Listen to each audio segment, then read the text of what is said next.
নমস্কার বন্ধুরা, সম্পাস ভ্যারাইটি ব্লগে আপনাদের সবাইকে স্বাগত। তাহলে চলুন আজকের ভিডিও এখান থেকে শুরু করছি। কদিন আগে দেখিয়েছিলাম শিং মাছের রেসিপি। ওই শিং মাছগুলো আনা হয়েছিল, ওখান থেকে দুটো শিং মাছ জিয়ে রেখেছিলাম। এবার একটা শিং মাছ মরে গেছে, অনেক দিন হয়ে গেছে তো, আর এক সপ্তাহ হয়ে গেছে। শিং মাছগুলো বেঁচে আছে এখনও, একটা মরে গেছে আর একটা বেঁচে আছে। এবার এটাই আমি রান্না করব, আর কিভাবে আজকে একটু অন্যরকম করে রান্না করব, অন্যভাবে। তাহলে ওটাই আপনাদের সামনে তুলে ধরবো, আর একটা সুইট ডিশ বানাবো, ওটা আপনাদের দেখুন। চলুন। এই যে মাছটা, এটা এখনও বেঁচে আছে, দেখুন। ধরতে তো পারবো না, মাগু এক্ষুনি কাটা ফোটাতো।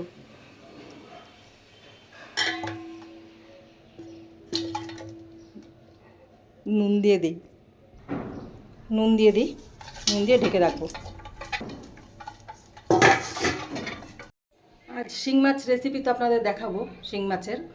আর আজ একটা ডেজার্টও আপনাদের দেখাবো। তাহলে চলুন শুরু করছি। আর প্রথমে আমি ডেজার্টটাই বানাবো। আমি কড়াই গরম বসিয়ে দিয়েছি, আর গরম হয়েও গেছে। এবার সামান্য আমি ঘি দিয়ে দেব।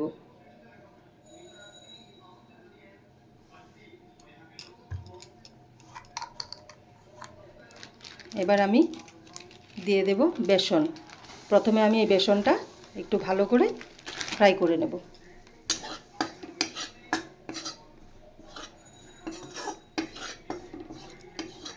আর ঘি দিয়ে আমি ফ্রাই করছি, আপনারা চাইলে সাদা তেলও ফ্রাই করতে পারেন। এই দেখুন, বেসনটা আমি হালকা ফ্রাই করে নিয়েছি। আর এই চাকা চাকা হয়ে আছে, এগুলো ভেঙে দিতে হবে ঠান্ডা হলে। এটা ঠান্ডা হোক, তারপর আমি এগুলো ভালো করে মিশিয়ে নেব, এই চাকাগুলো। এবার আমি আর একটু সামান্য ঘি দিয়ে দেব। এবার দেব সুজি। ঠিক যতটুকু আমি বেসন দিয়েছিলাম, ঠিক ওইটুকু আমি সুজি দিচ্ছি।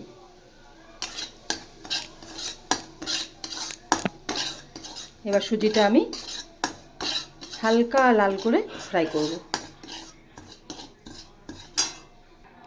সুজিটা হালকা লাল হয়ে গেছে, এবার এটা আমি নামিয়ে দেব।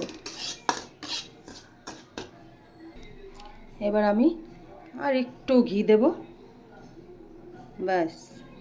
আর বেশি দিতে হবে না, একদম সামান্য। এবার দিয়ে দেব আমি এলাচের গুঁড়ো। আমি এলাচের দানাগুলো বের করে গুঁড়ো করে নিয়েছি, দেখুন। এইভাবে গুঁড়ো করে দিয়ে দিতে হবে, তাহলে দানাগুলোর মুখে পড়বে না, গুঁড়ো করে দিলে। এবার আমি দেব ভেজে রাখা ঘি, এই সুজি আর বেসন।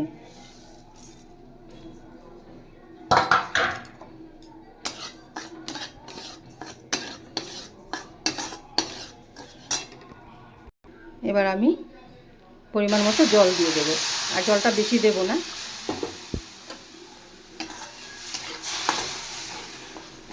আর একটু লাগবে।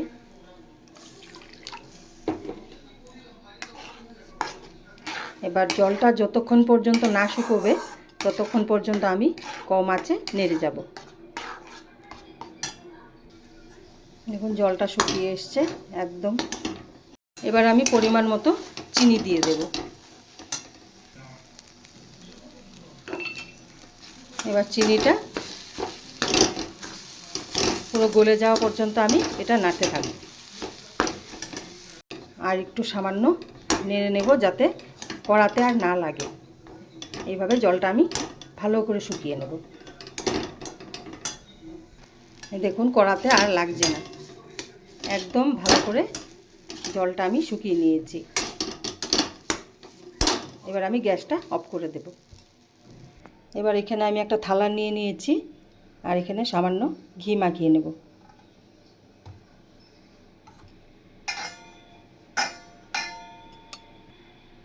এবার এটা আমি থালায় নামিয়ে নেব। দেখুন, থালায় নামিয়ে নিয়েছি। আর এটা একটু ঠান্ডা হতে দেবেন, হালকা ঠান্ডা হলে এটা ভালো করে মিশিয়ে নেবেন। আমি ঠান্ডা হলে তারপর এটা মিশিয়ে নেব ভালো করে। তাহলে বন্ধুরা, আমি এটা ভালো করে মিশিয়ে একটা শেপ দিয়ে নিয়েছি। আর আমি জল দিয়েছি, আপনারা দুধ ব্যবহার করতে পারেন, দুধ দিলে আরও টেস্ট হবে। আর আমাদের বাঙালিদের তো যে খাবার পরে একটু মিষ্টি কিছু খেতে ইচ্ছে করে, তো এটা বাড়িতে বানিয়ে রাখলে আমরা চট করেই কিছু মিষ্টি খেয়ে নিতে পারি।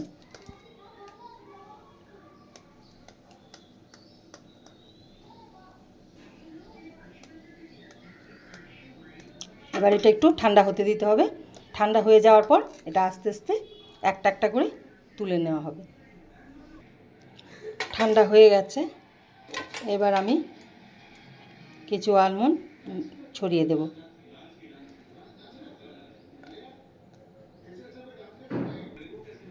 এবার আমি একটা একটা করে উঠিয়ে নেব। এই দেখুন কি সুন্দর উঠে যাচ্ছে।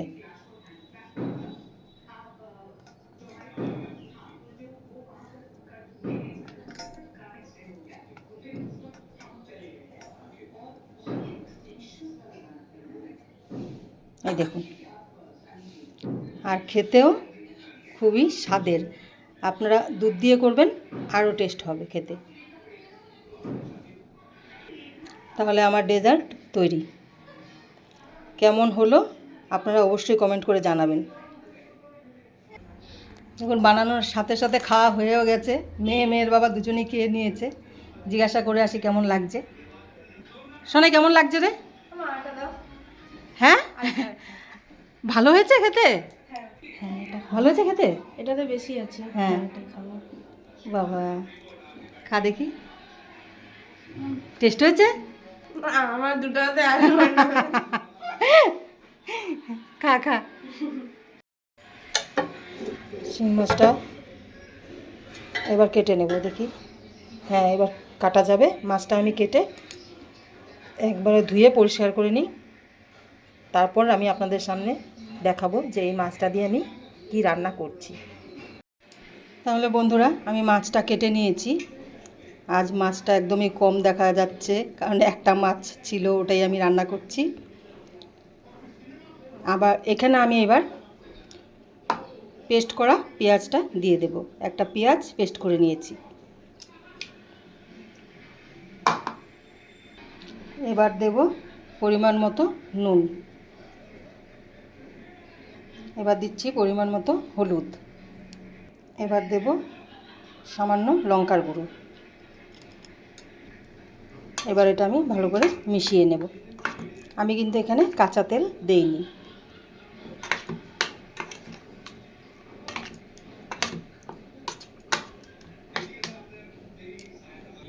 এদিকে আমি কড়াই বসিয়ে দিয়েছি, কড়াই গরম হয়ে গেছে। এবার পরিমাণ মতো তেল দিয়ে দিলাম। তেল গরম হয়ে গেছে, এবার আমি দিয়ে দিচ্ছি সামান্য কালো জিরে। এবার আমি দেব মেখে রাখা মাছ।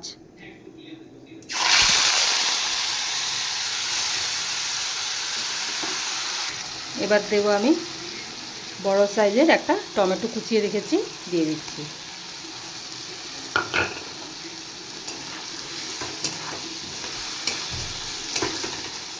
এবার এটা ভালো করে আমি একটু কষিয়ে নেব।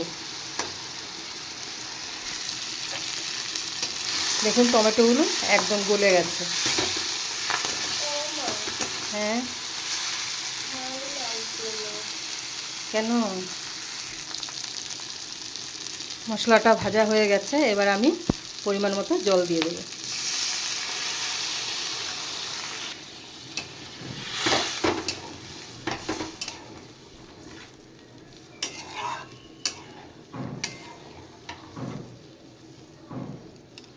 ঝোলটা ফুটুক। আমার তরকারি রেডি। এবার এটা আমি নামিয়ে দেব। শিং মাছের রেসিপি রেডি। তাহলে আপনারা দেখলেন আমি কিভাবে মাছটা রান্না করলাম। তাহলে বন্ধুরা, আপনারা দেখলেন আমার আজকের রেসিপি। আর আজকে আমি এক ধরনের ডেজার্টও বানিয়েছি। এইভাবে আপনারা বানিয়ে খেয়ে দেখবেন। আর আমাদের বাঙালিদের তো ভাত খাওয়ার পরে কিছু মিষ্টি লাগেই। এইভাবে বানিয়ে ঘরে রেখে দিয়ে অনেক দিন খেতে পারবেন।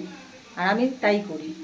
এটাই আপনাদের সাথে শেয়ার করলাম। আর আপনাদের কেমন লাগলো আর আমার শিং মাছের রেসিপি আর কই মাছের রেসিপি আমার কয়েকজন বন্ধুদের ভালো লেগেছে, ওনারা কমেন্ট করেছেন, তার জন্য অসংখ্য ধন্যবাদ। আপনারা এইভাবে আমার পাশে থাকবেন। তাহলে আজকের ভিডিও আমি এখানেই শেষ করছি, দেখা হচ্ছে নেক্সট ভিডিওতে। টাটা।